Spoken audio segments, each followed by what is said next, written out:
So you're thinking about selling your Magic the Gathering collection. Let's chat about what that looks like.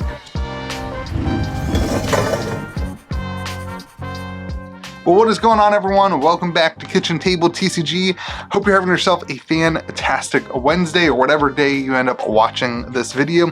Thank you so much for clicking on it and being here. I can't wait to chat with you about selling Magic the Gathering collections and how to experience it and what you should expect if you decide to go and sell your Magic the Gathering collection. Now, over the next couple of days, I'm going to be posting some videos. I'm actually doing a couple purchases, large collection purchases that I'm going to share with you just because I think it's good content and it's a lot of fun. But it led me to some dialogue and conversations with other people about how to sell your Magic the Gathering collection effectively. And so I want to give you a video. If I were your best friend and you came to me and said, "Hey, Louie, how do I sell my Magic collection?" This is kind of what I would tell you, I think. So I am an expert at this because I have sold my Magic the Gathering collection 3 times, completely sold out of all my decks, every card I own. 3 times I've come back to Magic, and this is my 4th foray into the game. Hopefully I don't sell out now. But so the first time was, I graduated college. I was going to start my adult life. I was like, I'm done with this. I don't have the space. And then as an adult, I picked it back up and I started playing again. And then when I needed to buy a house, I sold my collection. I said, I gotta get money to pay for a down payment and whatever. And then, when other games popped up and I fell in love with the newest flavor of, TCGs, I sold my Magic collection because Magic was going down the drain. And here I am today, still doing Magic the Gathering. So I have done this multiple times in different categories, and I feel like this is going to be a lot of fun to chat with you about. So if a friend came to me, the first thing I would tell them, if you're going to sell your Magic the Gathering collection, is that your cards fall into, from a buyer's perspective, right? Your cards fall into 3 different categories. They're all financial, and I know that's gonna piss some people off, but they're all financial categories, because as soon as you decide I'm selling my Magic the Gathering collection, the game pieces argument goes away, and now this is the asset. It is worth money or it is not worth money. And so you have to get over the idea that this is my favorite deck. You have to get over the idea of the nostalgia. If you care about that stuff, then keep your cards, keep those ones.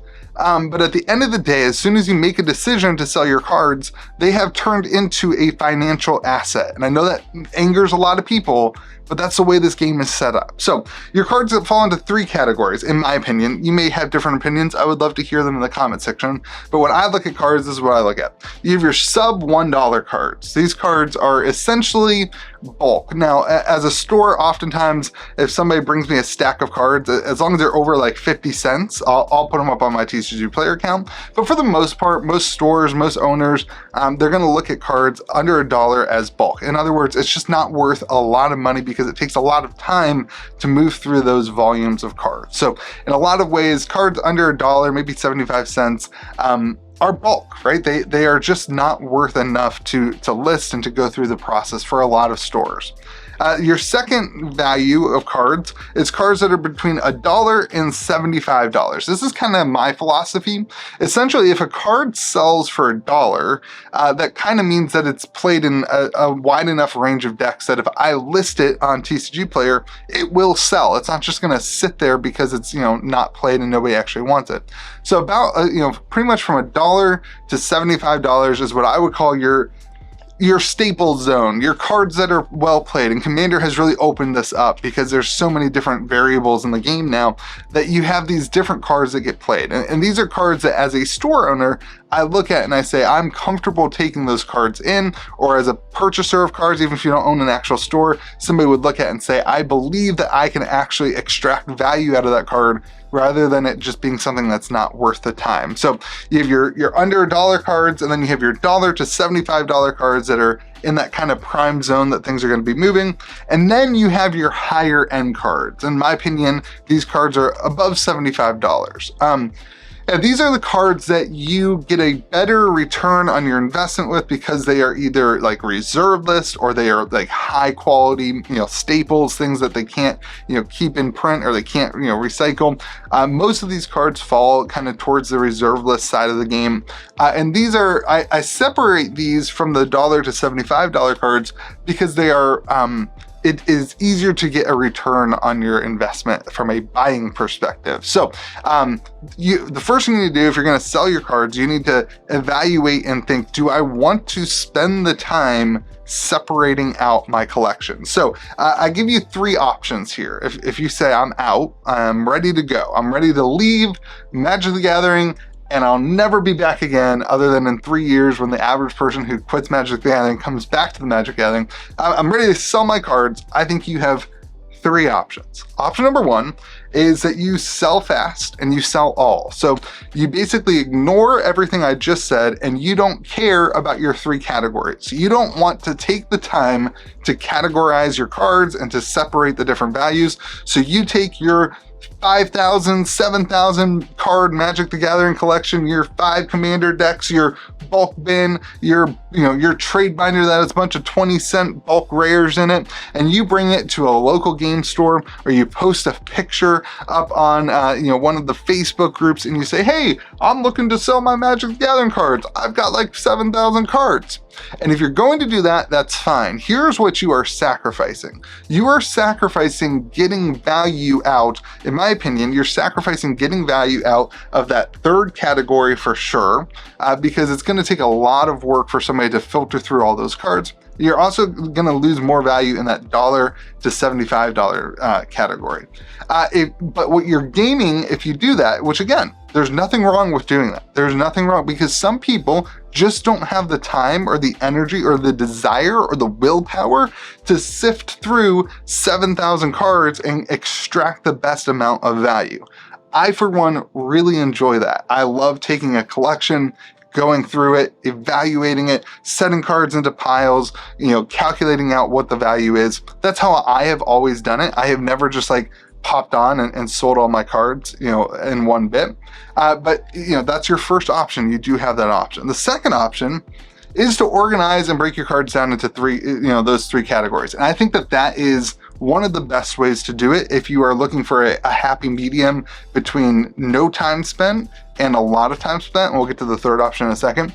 But that second option is that you break down your cards and you don't even have to know the exact values, but you put all the bulk into one pile and you say, listen, there's 5,000 bulk cards here. There's 6,000 bulk cards here.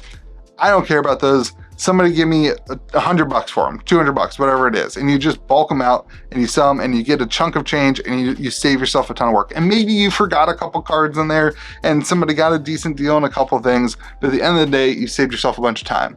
Then you take your decks and your binders and you separate all the cards that are worth $1 to $75 and you put those in a pile. And then you take your cards that are worth over $75 and you put those in a pile. And here's what I would do if I were in your situation in that part. I would go and I would list the $75 or higher cards as like, hey, does anybody want to buy these singles? And maybe you have 100 cards that you have to ship out or sell to your friends or whatever, and you do it at a little higher percentage, maybe 80% of market low, right? Maybe you're able to sell those by doing a lot of the work, 90% market low, because they are higher value cards. You can extract the most amount of value out of those higher value cards. Then you take your second category, right? You've gotten rid of your bulk, you've gotten rid of your, you've sold a lot of your higher end stuff. Now you have that second category, which are the cards that just aren't quite as important to you. And you're going to sell those at like 60, 70% on the Facebooks, on the whatever. And you maybe even be able to sell that as a lot to one person who's looking to flip them and make 10 to 15% on TCG Player or whatever. So you're going to sell those and you may make a TCG player list, you scan in your cards, and you have a lot of cards right there that are between $1 and $75 that you then give somebody a little bit of a discount. Again, maybe in that 70%, you might be able to get away with 75. I doubt it right now in the market. It's probably closer to like the 60%, but it's a way to extract a lot of value. Remember, the third option, this is the one I would go with. But when people go and sell those cards, they are also going to be paying 15% fees, 10 to 15% fees, depending on the marketplace, plus shipping. So if you give somebody a 30% discount off of market value or off of the regular sale value of the card, they are really only going to be profiting 15% off of you. So just keep that in mind whenever you're selling those bulk cards. It feels bad to knock off 30% when you look at the raw numbers, but keep in mind on the back end of that, TCG player is the real winner, right? Like TCG player is the one that's making the money, and that person is doing a lot of work to make those money off the cards. Now here is the third option. And for you who watch my channel, you know that this is my favorite option, and the option that I really believe, whether or not you're ready to sell your Magic the Gathering collection now or not, you should start looking into. And that is that you actually list and sell all these cards yourself with your own TCG player account. It is an absolutely amazing timeline we live in the 30-year history of Magic the Gathering. It's an amazing timeline that we live in where you don't have to own a store to sell your cards. You know, 20 years ago, you would have had to have a brick and mortar store, or you would have to backpack it from store to store and spend a lot of work and time and energy to sell your cards. Now, anybody, Joe Schmo, I was Joe Schmo, I didn't own a store when I started my TCG player account. I had a TCG player account for 5 years, I think, before I ever even thought about opening a store or doing the YouTube channel. You can start your own ecosystem where you list your cards, and even if you're not ready to sell out, you can get your cards listed. You can price them at, you know, above market price, so all your cards are in there. You can do some work up in front of the game so that you can build an ecosystem of which you can sell your cards for that full market value over time, rather than just dumping out all at once. I really encourage people, listen, even if you're getting out of Magic the Gathering, unless you need money now, which unfortunately is a lot of the reason where a lot of people actually end up selling their cards, because they need money now. And if you need money now, you're going to go with option 1 or go with option 2.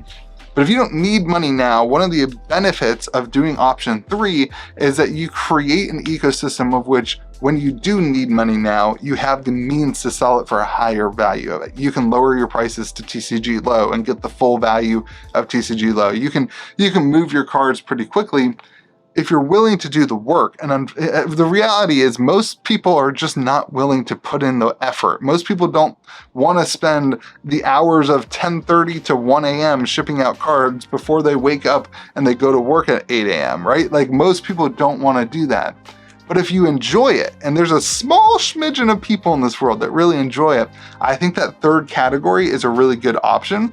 And if you're not ready to sell your cards, you can still set it up. You can slowly sell a couple of your cards. You can build your TCG player ecosystem and your TCG player account, you know, get to that seller level 4, which opens up a bunch of tools, and you can really go the distance with something like this if that's what you want. So those are your 3 options. Again, first you want to break down your cards into those 3 categories, and then from there you have your 3 options. You can just sell it all to one person, you do no work, or you can, again, break them down and you can sell them individually. You can get like 80% for one, maybe like 65, 70% for the other category, and then $200-300 for your bulk.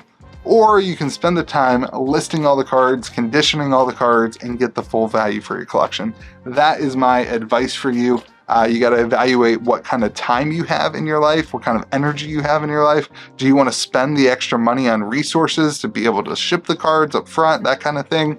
There's a lot of factors there. But at the end of the day, remember, before you exit out, remember that a lot of people come back. And man, I would say, rather than just dumping it all, make sure you get the highest value you can throughout the process, and you're thinking about it. Anyway, let me know what you think in the comment section below if you've done something like this. Remember to be kind to the people around you. Thank you so much for watching the channel and for being here.